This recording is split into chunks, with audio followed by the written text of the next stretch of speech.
ವಿಶೇಷ ಕಾರ್ಯಕ್ರಮಕ್ಕೆ ಮತ್ತೊಮ್ಮೆ ತಮಗೆಲ್ಲ ಸ್ವಾಗತ. ಇಲ್ಲಿ ತನಕ ಶಿವರಾಜ್ ಪಾಟೀಲ್ ಸಾಕಷ್ಟು ಮಾತಾಡಿದ್ದಾರೆ. ನ್ಯಾಯಮೂರ್ತಿ ಶಿವರಾಜ್ ಪಾಟೀಲ್ ತಮ್ಮ ನಿಲುವೇನು ಅನ್ನೋದನ್ನು ಅವರು ತುಂಬ ಅದ್ಭುತವಾಗಿ ಸ್ಪಷ್ಟಪಡಿಸಿದ್ದಾರೆ.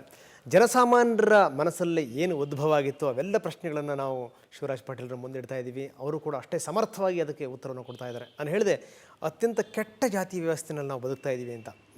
ಯಾವಾಗ ನಿಮ್ಮ ಆಯ್ಕೆ ಆಯಿತೋ ಆ ಸಂದರ್ಭದಲ್ಲಿ ಜನ ಏನು ಮಾತಾಡ್ಕೊಂಡ್ರು ಅನ್ನೋದನ್ನು ಕೂಡ ನೋಡಿದ್ವಿ. ಜೊತೆಗೆ ಜನ ಮತ್ತೊಂದು ಇಷ್ಟನ್ನು ಮಾತನಾಡುವಂಥ ಸಂಗತಿ ನಾವು ಕೇಳಿದ್ದೀವಿ.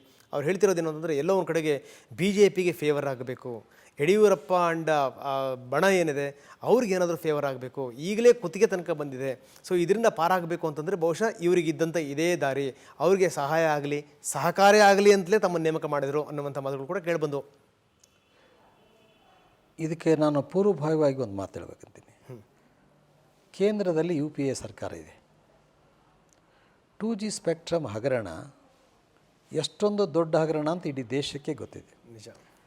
UPA ಸರ್ಕಾರದವರು ನನ್ನನ್ನು ಆ ಏಕಸದಸ್ಯ ಸಮಿತಿ ಅಧ್ಯಕ್ಷರನ್ನಾಗಿ ಮಾಡಿದರು. ಹಾಗಿದ್ದರೆ ಅವರು UPA ಕಾಂಗ್ರೆಸ್ ಪಾರ್ಟಿಯವರೇ ಮಾಡಿದ್ದಾರೆ, ಅವ್ರಿಗೆ ಬೇಕಾದವ್ರನ್ನಂತ ಅನ್ಬೋದು. ನಿಜ. ಇಲ್ಲಿ ಲೋಕಾಯುಕ್ತರನ್ನ BJP ಪಾರ್ಟಿಯವರೇ ಮಾಡಿದ್ದಾರೆ ಅಂದರೆ ಏನಿದರ ಅರ್ಥ? ಬಹುಶಃ ಶಿವರಾಜ್ ಪಾಟೀಲ್ರ ಮೇಲೆ ಎಲ್ಲರ ಭರವಸೆ ಇದೆ ಅಂತ ಅರ್ಥ ಆಗ್ತದೆ. ಖಂಡಿತ. ನಾನು ಈ ಮಾತನ್ನು ಈ ಸಂದರ್ಭದಲ್ಲಿ ಹೇಳ್ತೀನಿ. ಯಾಕೆಂದರೆ ನನಗೆ ಅಲ್ಲಿ ಕಾಂಗ್ರೆಸ್ ಪಕ್ಷದವ್ರು ಮಾಡಿಲ್ಲ, ಇಲ್ಲಿ BJP ಪಕ್ಷದವ್ರು ನನಗೆ ಮಾಡಿಲ್ಲ. ಅಲ್ಲಿ ಮಾಡಿದ್ದು ಸಂವಿಧಾನಾತ್ಮಕವಂಥ ಸರ್ಕಾರ, ಇಲ್ಲಿ ಮಾಡಿದ್ದು ಕೂಡ ಸಂವಿಧಾನಬದ್ಧವಾಗಿ ಅಸ್ತಿತ್ವದಲ್ಲಿರ್ತಕ್ಕ ಸರ್ಕಾರ. ಇದು ಪಕ್ಷದ ಆಂತರಿಕ ವಿಷಯ ಅಲ್ಲ, ಇದು ಸರ್ಕಾರದ ವಿಷಯ. ಅದರಲ್ಲಿ ಆಯ್ಕೆ ಆಗುವಾಗ ಇದರ ವ್ಯವಸ್ಥೆ ಏನಂದರೆ, ಬೇರೆ ಬೇರೆ ತಮ್ಮ ಪಕ್ಷ ಅಲ್ಲ, ಬೇರೆಯವರು ವಿರೋಧ ಪಕ್ಷದ ನಾಯಕರನ್ನು ಕೇಳಬೇಕು, ಬೇರೆಯವ್ರನ್ನೂ ಕನ್ಸಲ್ಟ್ ಮಾಡಬೇಕು, ಎಲ್ಲ ವ್ಯವಸ್ಥೆ ಪ್ರಕಾರ ಮಾಡಬೇಕಾಗುತ್ತೆ. ಆದ್ದರಿಂದ ನಾನು ಅಪಾಯಿಂಟ್ಮೆಂಟ್ ಆದ ನಾನು BJPಯ ಲೋಕಾಯುಕ್ತ ಅಲ್ಲ, ಕರ್ನಾಟಕದ ಲೋಕಾಯುಕ್ತ, ಕರ್ನಾಟಕ ಸರ್ಕಾರದಿಂದ ಗವರ್ನರ್ ಅವರು ಅಪಾಯಿಂಟ್ ಮಾಡಿದಂಥ ಲೋಕಾಯುಕ್ತ.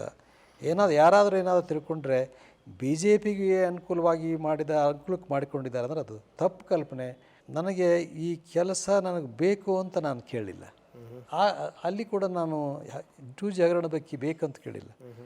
ಆದರೆ ಸರ್ಕಾರದವರು ಇವರು ಸರಿ ಅಂತ ಅನಿಸಿದಾಗ ಅದನ್ನು ಮಾಡಿದಾಗ ನನಗೆ ಅವಕಾಶ ಸಿಕ್ಕಾಗ ಅದನ್ನು ನನ್ನ ಇತಿಮಿತಿಯಲ್ಲಿ ಸಮರ್ಪಕವಾಗಿ ಮಾಡಿದ್ದೀನಿ ಅಂತ ನನಗೆ ಸಮಾಧಾನ ಇದೆ. ಬಿಚ್ಚು ಮನಸ್ಸಿನಿಂದ ಆದರೆ ಗಟ್ಟಿಯಾಗಿ ನಾನು ಜಾತಿಯ ಬಗ್ಗೆ ಅಥವಾ ಜಾತಿ ಆಧಾರದ ಮೇಲೆ ನನ್ನ ನಿರ್ಧಾರಗಳನ್ನು ಬದಲಾಯಿಸೋದಿಲ್ಲ. ನನಗೇನಿದ್ರೂ ಸರಿ ತಪ್ಪು. ಸೊ ಬಹಳ ಅದ್ಭುತವಾಗಿ ಹೇಳಿದ್ರಿ ತಾವು. ಸೊ ಇದೆಲ್ಲದರ ಜೊತೆಗೆ ಒಂದು ಪ್ರಶ್ನೆ ನಾನು ನಿಮಗೆ ಕೇಳಲೇಬೇಕು. ರಾಷ್ಟ್ರೀಯ ಮಾನವ ಆಯೋಗದ ಅಧ್ಯಕ್ಷರಾಗಿದ್ದಂಥವ್ರು ತಾವು, ಹಕ್ಕುಗಳ ಆಯೋಗದ ಅಧ್ಯಕ್ಷರಾಗಿದ್ದಂಥವ್ರು ತಾವು, ಯಾಕೋ ಅರ್ಧಕ್ಕೆ ತಾವು ರಾಜೀನಾಮೆ ಕೊಟ್ಬಿಟ್ರಿ. ಸೊ ಇಂಥ ಸಂದರ್ಭದಲ್ಲಿ ಏನಂದರೆ, ಬಹುಶಃ ಇಲ್ಲೂ ಈ ದುರವಸ್ಥೆಗಳನ್ನ ನೋಡಲಾರ್ದೆ ಸಾಕಪ್ಪ ಈ ಸಾವಾಸ ಅಂತ ಹೇಳ್ಬಿಟ್ಟು ಏನಾದರೂ ಬೆನ್ನು ತೋರಿಸ್ಬಿಡ್ತಾರ ಶಿವರಾಜ್ ಪಾಟೀಲ್ರು ಅನ್ನುವಂಥ ಆತಂಕ ಇಲ್ಲ. ಇದು ಬಹುಶಃ ಇದು ಹೈಪೊಥೆಟಿಕಲ್ ಕ್ವಶನ್ ಆಗ್ತದೆ. ಮುಂದೆ ಏನಾಗ್ತದೆ ಅನ್ನೋದ್ರ ಬಗ್ಗೆ ಇವತ್ತೇ ಭವಿಷ್ಯ ಹೇಳಲ್ಲ. ನಾನು ಅಲ್ಲಿ ಅರ್ಧಕ್ಕೆ ಬಿಟ್ಟು ಅಂದರೆ 5 ವರ್ಷದ ಅವಧಿಯಲ್ಲಿ ನಾನು 3 ವರ್ಷ ಪೂರ್ತಿ ಮಾಡಿದೆ, ಇನ್ನು 2 ವರ್ಷ ಉಳಿದಿತ್ತು. ಈಗಾಗಲೇ ನಾನು ಕರ್ನಾಟಕ ರಾಜ್ಯದಿಂದ ಸುಮಾರು 18 ವರ್ಷದೊಳಗೆ ಬೇರೆ ಬೇರೆ ಕಡೆ ಇದ್ದೆ. ನನ್ನ ಮನಸ್ಸಿನಲ್ಲಿ ಏನಂದರೆ, ನಮ್ಮಲ್ಲಿ ಶಕ್ತಿ ಇರುವಾಗ ನಾವು ಕರ್ನಾಟಕಕ್ಕೆ ಬಂದು ಕರ್ನಾಟಕದಲ್ಲಿ ಎಲ್ಲ ಕಡೆ ಸೇವೆ ಮಾಡಿದಾಯಿತು, ಕರ್ನಾಟಕದಲ್ಲಿ ನಾವು ಸೇವೆ ಮಾಡಬೇಕು. ಕೊನೆಗೆ ಅಟ್ಲೀಸ್ಟ್ ಯಾವುದೇ ಸೇವೆ ಅಂದರೆ ಅಧಿಕಾರ ಬೇಕಂತಲ್ಲ, ಬೇರೆ ಬೇರೆ ಸಂಸ್ಥೆಗಳ ಜೊತೆಗೆ ಕೆಲಸ ಮಾಡ್ಬೋದು, ನಮ್ಮೂರಿಗೆ ಹೋಗಿ ನಾವು ಸೇವೆ ಮಾಡೋಣ ಅಂತಕ್ಕಂಥ ದೃಷ್ಟಿಯಿಂದ ಸ್ವಲ್ಪ ಮೈಯಲ್ಲಿ ಶಕ್ತಿವಾಗಿ ಹೋಗಿ ಕೆಲಸ ಮಾಡೋದು ಒಳ್ಳೆಯದು. ಈಗ ಯಾಕೆ ಅಲ್ಲೇ ಇರೋದಲ್ಲಿ ಎಷ್ಟು ದಿವಸ ಆದರೂ ಮತ್ತೆ ವಾಪಸ್ ಹೋಗಬೇಕು ಅಂತ ದೃಷ್ಟಿಯಿಂದ ಬಂದೆ. ಆಮೇಲೆ ಇನ್ನೊಂದೇನೆಂದರೆ, ಒಂದು ಸಂಸ್ಥೆ, ಯಾವುದೇ ಸಂಸ್ಥೆಯಲ್ಲಿ ನಾವು ಏನಾದರೂ ಒಳ್ಳೆಯ ಕೆಲಸ ಮಾಡಬೇಕು, ಮಾಡ್ಲಿಕ್ಕೆ ಸಾಧ್ಯ ಅಂತಂದಾಗ ಮಾತ್ರ ಆ ಸಂಸ್ಥೆಯಲ್ಲಿರಬೇಕು.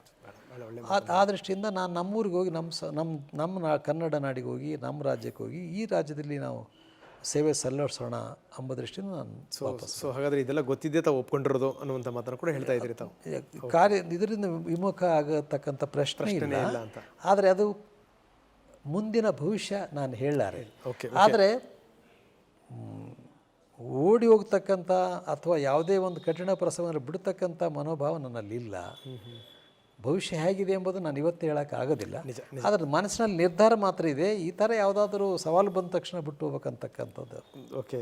ಸೊ ತಾವು ಸುದೀರ್ಘ ಅವಧಿಯಲ್ಲಿ ಈ ನ್ಯಾಯಾಂಗ ವ್ಯವಸ್ಥೆಯಲ್ಲಿ ಇದ್ದಂಥವ್ರು ತಾವು. ಸೊ ಆ ಸಿಸ್ಟಮ್ ಬೇರೆ, ಈ ಸಿಸ್ಟಮ್ ಬೇರೆ. ತಾವು ತುಂಬ ಚೆನ್ನಾಗಿ ಗಮನಿಸಿದ್ದೀರಿ. ಏನು ಅಂತಂದ್ರೆ ಅದು 4 ಗೋಡೆಗಳ ಮಧ್ಯೆ ಇರುವಂಥ ಒಂದು ವ್ಯವಸ್ಥೆ ಅಂತ ಹೇಳ್ಬೋದು ಅದನ್ನು. ಜೊತೆಗೆ ಏನು ಅಂದರೆ ಅಲ್ಲಿ ಮಾತು ತುಂಬ ಕಡಿಮೆನೆ, ಮೌನಕ್ಕೆ ಹೆಚ್ಚು ಅಲ್ಲಿ ಪ್ರಾಶಸ್ತ್ಯ ಇಂಥ ಒಂದು ಸ್ಥಿತಿ. ಆದರೆ ಇಲ್ಲಿ ಆ ರೀತಿ ಅಲ್ಲ, ಹೆಚ್ಚು ಕ್ರಿಯಾಶೀಲತೆ ಬೇಕು, ಮಾತು ಬೇಕು, ಆಡಿದಂಥ ಮಾತನ್ನು ಕೃತಿಗಳಿಸುವಂಥ ಒಂದು ಸಾಮರ್ಥ್ಯ ಬೇಕು.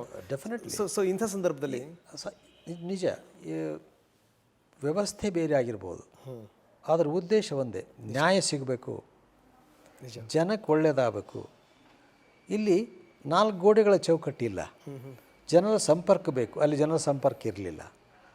ಗುರಿ ಏನು, ಅಲ್ಲಿ ಕೂಡ ಅನ್ಯಾಯ ಆಗಬಾರ್ದು ಅಂತ, ಇಲ್ಲಿ ಕೂಡ ಯಾರಿಗೂ ಅನ್ಯಾಯ ಆಗಬಾರ್ದು, ಭ್ರಷ್ಟಾಚಾರದಿಂದ ಸಮಾಜಕ್ಕೆ ಅನ್ಯಾಯ ಆಗಬಾರ್ದು. ಅನೇಕ ವಿಷಯಗಳಲ್ಲಿ ಉದ್ದೇಶ ಮತ್ತು ಗುರಿ ಒಂದೇ. ಆದ್ದರಿಂದ ಕೊನೆಗೆ ನೀವು ಯಾವ ರೀತಿಯ ವ್ಯವಸ್ಥೆ ಇಲ್ಲಿದ್ದೀರಿ, ಜನಸಂಪರ್ಕ ಬೇಕು, ಇಲ್ಲಿ ಹೆಚ್ಚು ನಾವು ಸ್ಪಂದಿಸಬೇಕು, ಅದೆಲ್ಲ ನಿಜ. ಇದೆಲ್ಲ ಯಾಕೆ ಮಾಡಬೇಕಂದ್ರೆ ಕೊನೆಗೆ ನ್ಯಾಯವಾದಂಥ ಕೆಲಸ ಮಾಡೋದಕ್ಕೋಸ್ಕರ ಬೇಸು. ಅಲ್ಲಿ ವಕೀಲರ ಆರ್ಗ್ಯುಮೆಂಟ್ ಕೇಳಿ ಜಡ್ಜ್ಮೆಂಟ್ ಕೊಡ್ತೀವಿ, ಇಲ್ಲಿ ಮಂದಿನೆಲ್ಲ ಅವ್ರ ಕುಂದುಕೊರತೆಗಳನ್ನ, ಅವ್ರ ತೊಂದರೆಗಳನ್ನ ಕೇಳಿಕೊಂಡು ನಾವು ನಿರ್ಧಾರ ಮಾಡ್ತೀವಿ. ಓಕೆ, ಭಾಳ ಒಳ್ಳೆ ಮಾತನ್ನು ಹೇಳಿದ್ರಿ. ಜೊತೆಗೆ ಅಂದರೆ ಈ ಲೋಕಾಯುಕ್ತ ಅನ್ನುವಂಥದ್ದು ಈ ಹಲ್ಲು ಉಗುರು ಇಲ್ದಿರುವಂಥ ಒಂದು ವ್ಯವಸ್ಥೆ ಅಂತ. ಆದರೆ ಇಂಥ ವ್ಯವಸ್ಥೆ ನಡುವೆನೂ ಕೂಡ ಎಷ್ಟು ಸಮರ್ಪಕವಾಗಿ ಕಾರ್ಯನಿರ್ವಹಿಸ್ಬೋದು, ಸಮರ್ಥವಾಗಿ ಕಾರ್ಯನಿರ್ವಹಿಸ್ಬೋದು ಅಂತ ಈಗಾಗಲೇ ಸಾಬೀತಾಗಿ ಹೋಗಿದೆ. ಈಗ ಸಂತೋಷ್ ಹೆಗಡೆ ಸಾಬೀತು ಮಾಡಿ ಇಟ್ಟಿದ್ದಾರೆ. ಈಗ ಜೊತೆಗೇನು ಅಂತಂದರೆ ಭಾಳಷ್ಟು ದಿನಗಳಿಂದ ಕೇಳಿ ಬರ್ತಿರುವಂಥದ್ದು, ನಮಗೊಂದಿಷ್ಟು ಹೆಚ್ಚಿನ ಅಧಿಕಾರ ಕೊಡಿ ನೀವು ಅಂತ. ಇಲ್ದಿರುವಂಥ ಅಧಿಕಾರದಲ್ಲೇ ಇಷ್ಟೊಂದು ಆಟ ಆಡಿಸ್ತಾರೆ ಲೋಕಾಯುಕ್ತರು ಅಂತಂದರೆ ಇನ್ನು ಹೆಚ್ಚಿನ ಅಧಿಕಾರ ಕೊಟ್ಟರೆ ಏನು ಅನ್ನುವಂಥದ್ದನ್ನು ಬಹಳ ಚೆನ್ನಾಗಿ ಅರ್ಥವಾಗಿದೆ ರಾಜಕಾರಣಿಗಳಿಗೆ. ಹೀಗಾಗಿ ಏನಂತಂದರೆ ಅದು ಕೊಡೋದು ಅನ್ನುವಂಥದ್ದು ಒಂದು ಮರೀಚಿಕೆನೇ, ಅದು ಸಿಗುತ್ತೆ ಅಂತ. ಇಲ್ಲಿ ತನಕ ಆಗದೇ ಇರುವಂಥದ್ದು ಏನಾದರೂ ಶಿವರಾಜ್ ಪಾಟೀಲ್ರ ಸಮಯದಲ್ಲಾದ್ರೂ ಹೆಚ್ಚಿನ ಅಧಿಕಾರ ಅನ್ನುವಂಥದ್ದು ಸಿಗಬಹುದಾ ಅಂತ. ನಾನು ಮೊದಲೇ ಹೇಳಿದೆ ನಿಮಗೆ, ಇಡೀ ದೇಶದಲ್ಲಿ ಎಲ್ಲ ಲೋಕಾಯುಕ್ತ ಕಾಯ್ದೆಗಳಿಗಿಂತಲ ಕರ್ನಾಟಕದ ಲೋಕಾಯುಕ್ತ ಕಾಯ್ದೆ ಉತ್ತಮವಾಗಿದೆ. ಅಧಿಕಾರ ದೃಷ್ಟಿಯಿಂದ ಕೂಡ ಬೇರೆ ಲೋಕಾಯುಕ್ತಕ್ಕಿಂತ ಚೆನ್ನಾಗಿದೆ. ಇದು ಇನ್ನೂ ಸ್ವಲ್ಪ ಅಧಿಕಾರಗಳು ಬೇಕು. ಆ ಅಧಿಕಾರಗಳನ್ನು ಯಾವ ಅಧಿಕಾರಗಳು ಬೇಕು ಅಂತ ಎಲ್ಲ ಸಮಗ್ರವಾಗಿ ಆ ಕಾಯ್ದೆಯನ್ನು ನೋಡಿ ಅನುಭವದ ಆಧಾರದ ಮೇಲೆ ಈ ಕೆಲಸ ಮಾಡಲು ಏನು ತೊಂದರೆಗಳು ಬರ್ತವೆ, ಅದಕ್ಕೆ ಸುಧಾರಣೆ ತರಬೇಕಾದ್ರೆ ಏನು ಬೇಕಂತಕ್ಕಂಥದ್ದನ್ನು, ಈ ಕಾನೂನಿಗೆ ಸುಧಾರಣೆ ಬೇಕಾದ ಬಗ್ಗೆ ಕೂಡ ನಾವು ಪ್ರಯತ್ನ ಮಾಡಬೇಕು ಅಂದ್ಕೊಂಡಿದ್ದೀನಿ. ಅದನ್ನು ನಾನು ಮಾಡ್ತೀನಿ. ಓಕೆ, ಸೊ ಇದರ ಹೊರತಾಗಿ ನಂದು 2 ಪ್ರಶ್ನೆಗಳಿದೆ ಕೊನೆಯದಾಗಿ ತಮಗೆ. ತಾವು ಸುದೀರ್ಘವಾಗಿ ಸೇವೆ ಸಲ್ಲಿಸಿರುವಂಥವ್ರು, ನಾನು ಒಂದನ್ನು ಕೇಳಬೇಕು ತಮಗೆ. ನಿಮ್ಮ ಈ ಯಶಸ್ಸಿನ ಗುಟ್ಟು ಜೊತೆಗೆ ಏನಂದ್ರೆ ತಾವು ಇಷ್ಟೊಂದು ಈ ಉತ್ಸಾಹದಿಂದ ಇದ್ದೀರಿ ಇಂಥ ಇಳಿವಯಸ್ಸಲ್ಲೂ ಕೂಡ. ವಯಸ್ಸಾಗಿರೋದು ದೇಹಕ್ಕೂ ವಿನಃ ಮನಸ್ಸಿಗಲ್ಲ ಅನ್ನೋದು ನಿಮ್ಮ ನೋಡಿದ್ರೆ ಗೊತ್ತಾಗುತ್ತೆ. ಇದರ ಗುಟ್ಟೇನು ಅಂತ. ಭಾರತದವರು ಇದರ ಗುಟ್ಟು ಅಂದರೆ ನಾನು ಅಂದ್ಕೊಂಡ ರೀತಿ ಇಷ್ಟು, ಅಥವಾ ನನ್ನ ಅನುಭವನು, ನಮ್ಮ ವಿಚಾರಗಳು ಸಕಾರಾತ್ಮಕವಿದ್ದರೆ, ಹೃದಯ ನಿರ್ಮಲವಾಗಿದ್ದರೆ, ಸದಾ ಸಾಮಾಜಿಕ ಚಿಂತನೆಯಿಂದ ಸೇವೆ ಮಾಡ್ತಾಯಿದ್ದರೆ ನಿಮ್ಮ ಆರೋಗ್ಯ ಚೆನ್ನಾಗಿರ್ತದೆ. ಅದೇ ನನ್ನ ಆರೋಗ್ಯದ ಗುಟ್ಟು. ಭಾಳ ಅದ್ಭುತವಾಗಿ ಹೇಳಿದ್ರಿ. ನನ್ನ ಕೊನೆಯ ಪ್ರಶ್ನೆ ತಮಗೆ, ಬಹುಶಃ ಈ ಸಾಮಾಜಿಕ ಸೇವೆ ಅನ್ನುವಂಥದ್ದು ತಮ್ಮ ರಕ್ತಗತವಾಗಿಯೇ ಬಂದಿದ್ದೇನೋ ಅಂತ ಭಾವಿಸ್ತೀನಿ ನಾನು. ಯಾಕಂದರೆ ಈ ತಮ್ಮ ಮಗ ಶರಣ್ ಪಾಟೀಲ್ ಅವರು, ಸೊ ಅವ್ರು ಸಲ್ಲಿಸ್ತಿರುವಂಥ ಸೇವೆ ಇದೆಲ್ಲ ನಿಜಕ್ಕೂ ಅದ್ಭುತ. ಅದು ಯಾಕಂದರೆ ಒಬ್ಬ ಮಾಧ್ಯಮ ಪ್ರತಿನಿಧಿಯಾಗಿ ನಾನು ಹೇಳುವಂಥದ್ದು, ನಾನೇ ಎಷ್ಟೋ ಸಂದರ್ಭಗಳಲ್ಲಿ ಈ ಬಡವರು, ಕೈಲಾಗದಿರುವಂಥವ್ರು, ಆರ್ಥಿಕವಾಗಿ ತುಂಬ ಹಿಂದುಳಿದಿರುವಂಥವ್ರು ಅಂಥವ್ರು ಯಾರಾದರೂ ಕೇಸ್ಗಳು ಬಂದರೆ ನಾನೇ ರೆಫರ್ ಮಾಡಿದ್ದಿದೆ, ರಿಕ್ವೆಸ್ಟ್ ಮಾಡಿದ್ದಿದೆ. ಯಾವುದನ್ನೂ ಕೂಡ ನಿಮ್ಮ ಮಗ ವಾಪಸ್ ಕಳಿಸಿಲ್ಲ. ಮಾನವೀಯತೆಯ ಸ್ಪರ್ಶ ಅನ್ನೋದೇನು ಅಂತ ಬಹುಶಃ ನಿಮ್ಮ ಮಗನ ನೋಡನ್ನ ಕಲಿಬೇಕು. ಬರೀ ಮಗ ಮಾತ್ರ ಅಲ್ಲ, ನಿಮ್ಮ ಸೊಸೆ ಕೂಡ ನಮಗೆ ಪರಿಚಿತರು. ಅವ್ರಿಗೂ ಕೂಡ ನಾನು ಒಂದು ರಿಕ್ವೆಸ್ಟ್ ಹೇಳಿದ್ದೆ, ನಾನು ತುಂಬ ಬಡತನದ ಕುಟುಂಬದಿಂದ ಬಂದಂಥ 2 ಮಕ್ಕಳುಗಳಿಗೆ ಓದಿಸ್ಬೇಕು, ಒಂದು ಸಹಾಯ ಮಾಡಿ ಅಂತ. ಫ್ರೀ ಸೀಟನ್ನು ಕೊಡಿಸ್ಬಿಟ್ಟು ಅದರ ಜವಾಬ್ದಾರಿಯನ್ನು ಹೊತ್ತಂಥವರು ತಮ್ಮ ಸೊಸೆ. ಸೊ ಇಂಥ ಒಂದು ಸಾಮಾಜಿಕ ಸೇವೆ ಹೇಗೆ ಬಂತು, ಅದು ಮೊದಲಿಂದಲೂ ಬಂದಿರುವಂಥದ್ದು ಅಂತ. ಭಾಳ ನನಗೆ ಸಂತೋಷ ಆಗ್ತದೆ ಈ ವಿಷಯ ಕೇಳಿ. ನಾನು ಅವರ ಸ್ಪರ್ಶ ಆಸ್ಪತ್ರೆಯ ಉದ್ಘಾಟನೆ ಸಮಾರಂಭದಲ್ಲಿ ನಾವೊಂದು ಮಾತು ಹೇಳಿದ್ದೆ.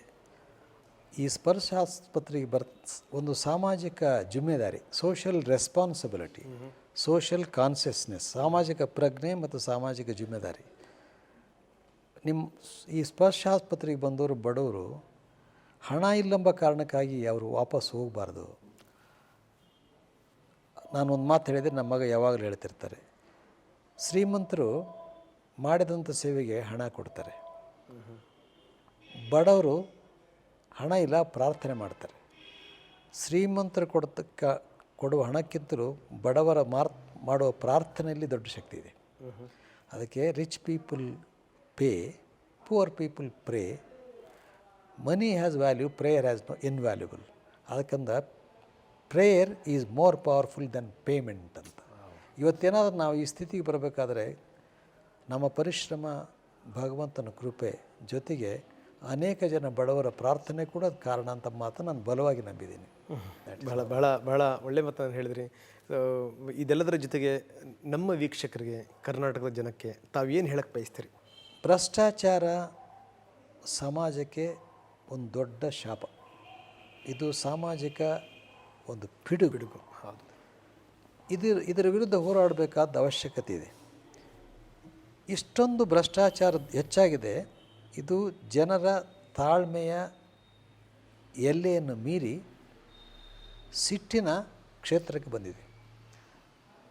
ದಿ ಲಿಮಿಟ್ ಆಫ್ ಇದು corruption has crossed the limit of ಟಾಲರೇಷನ್.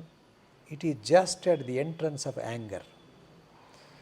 ನೋಡಿ, ಈಗ ಯಾವುದಾದ್ರೂ ಒಬ್ಬರು ವ್ಯಕ್ತಿ ಭ್ರಷ್ಟಾಚಾರದ ವಿರುದ್ಧ ಹೋರಾಡಿದರೆ ಅಥವಾ ಸಂಸ್ಥೆ ಹೋರಾಡಿದರೆ ಅದಕ್ಕೆ ಬಹಳ ಜನರು ಸಪೋರ್ಟ್ ಸಿಗ್ತದೆ. ಅದರ ಅರ್ಥ ಏನು? Not only there is A public support, there is A national anger against corruption ಇದೆ. ಒಂದೇ ಸಂಸ್ಥೆ ಇದನ್ನು ಮಾಡೋಕ್ಕಾಗೋದಿಲ್ಲ.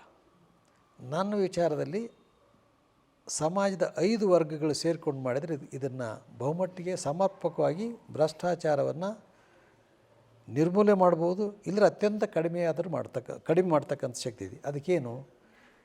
ಎಚ್ಚೆತ್ತ ಅಥವಾ ಸದಾ ಎಚ್ಚರವಿರುವ ನಾಗರಿಕ ಸಮಾಜ, ಎವರ್ ವಿಜಿಲೆಂಟ್ ಸಿವಿಲ್ ಸೊಸೈಟಿ. ಎರಡನೇ ವರ್ಗ ಅಂದರೆ ನಿಜವಾಗಿ ಕಳಕಳಿರ್ತಕ್ಕಂಥ, ಸಮರ್ಪಕ ಭಾವನೆಯಿಂದ ದುಡಿತಕ್ಕಂಥ ಸ್ವಯಂ ಸೇವಾ ಸಂಸ್ಥೆಗಳು, ಡೆಡಿಕೇಟೆಡ್ ಆ್ಯಂಡ್ ಕಮಿಟೆಡ್ NGOs. ನಿಜ. ಮೂರನೇದು ಕ್ರಿಯಾಶೀಲ ನ್ಯಾಯಾಂಗ, ಆ್ಯಕ್ಟಿವ್ ಜುಡಿಷರಿ. ಆ್ಯಕ್ಟಿವ್ ಅಂದರೆ ಓವರ್ ಆ್ಯಕ್ಟಿವ್ ಅಲ್ಲ, ಪ್ರೋ ಆ್ಯಕ್ಟಿವ್ ಅಲ್ಲ. ಆ್ಯಕ್ಟಿವ್ ಅಂದರೆ ಕ್ರಿಯಾಶೀಲವಾಗಿ ಇಂಥ ಸ್ಪಂದನೆ ಮಾಡ್ತಕ್ಕಂಥ ನ್ಯಾಯಾಂಗ. ಹೌದು. ನಾಲ್ಕನೇದು honest and committed law enforcing agencies. ಅಂದರೆ ದಕ್ಷ, ಬದ್ಧತೆಯಿಂದ ಕೂಡಿದ ಪ್ರಾಮಾಣಿಕ ಅಧಿಕಾರಿಗಳು, ಕಾನೂನು ಜಾರಿಗೆ ಮಾಡತಕ್ಕಂಥ ಪ್ರಾಮಾಣಿಕ ಅಧಿಕಾರಿಗಳು ಅವರು. 4 ಆಯಿತು. ಕೊನೆಯದಾಗಿ ನೀವು ಮಾಧ್ಯಮದವರು. ಸಮಾಜಕ್ಕೆ ಒಳ್ಳೆತಾಗ್ತಕ್ಕಂಥ ಕೆಲಸದಲ್ಲಿ ಮಾಧ್ಯಮದವ್ರ ಪಾತ್ರ ಇದೆ. ನಾಗರಿಕ ಸಮಾಜ, ಸ್ವಯಂ ಸೇವಾ ಸಂಸ್ಥೆ, ನ್ಯಾಯಾಂಗ, ಅಧಿಕಾರಿಗಳು, ಮಾಧ್ಯಮ. ಈ ಸಮಾಜದ 5 ವರ್ಗದವರು ಸಹಕಾರ ಮಾಡಿದರೆ, ಒಂದೇ ದಿಕ್ಕಿಗೆ ಎಲ್ಲರ ಕೆಲಸ ಮಾಡಿದರೆ ಇದೇನು ದೊಡ್ಡ ಕೆಲಸ, ಅದನ್ನು ಮಾಡ್ಬೋದು. ಕೊನೆಯದಾಗಿ ಒಂದು ಮಾತು ಹೇಳ್ತೀನಿ. ಕರ್ನಾಟಕದಲ್ಲಿ ಲೋಕಾಯುಕ್ತ ಸಂಸ್ಥೆಗೆ ಒಂದು ಪ್ರತಿಷ್ಠೆ ಬರಬೇಕಾದ್ರೆ, ಅದ್ರ ಬಗ್ಗೆ ಜನರಲ್ಲಿ ವಿಶ್ವಾಸ ಬರಬೇಕಾದ್ರೆ, ಲೋಕಾಯುಕ್ತ ಸಂಸ್ಥೆಗೆ ಇಷ್ಟೊಂದು ಹೆಸರು ಬರಬೇಕಾದ್ರೆ, ನಾನು ಯಾವುದೇ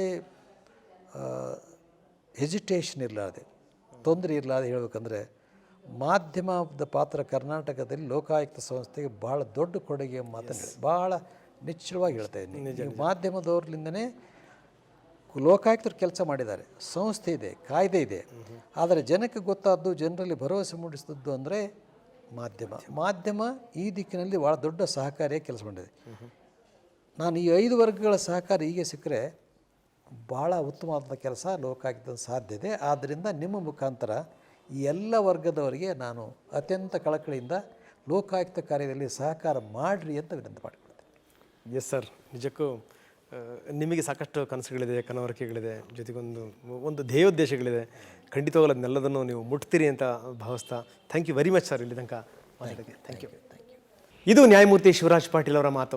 ಜಾತಿ ಧರ್ಮ ಅಂದರೆ ಏನು ಅದಕ್ಕೆ ಅದ್ಭುತವಾಗಿ ಅವರು ಹೇಳಿದರು. ನಾನು ಏನು ಪ್ರಮಾಣವನ್ನು ನಾನು ತಗೊಂಡಿದ್ದೀನಿ, ನಾನೇನು ತಗೊಂಡಿದ್ದೀನಿ, ಅದೇ ನನ್ನ ಜಾತಿ ಧರ್ಮ. ಜೊತೆಗೆ ನನ್ನ ಆತ್ಮಸಾಕ್ಷಿ ಏನು, ಆತ್ಮಸಾಕ್ಷಿನೇ ನನ್ನ ಕಾವಲುಗಾರ. ನಾನು ಯಾವುದೇ ಜಾತಿಗೋಸ್ಕರ, ಯಾವುದೇ ಜನಾಂಗಕ್ಕೋಸ್ಕರ ನಾನು ಕೆಲಸ ಮಾಡುವಂಥವನ್ನಲ್ಲ.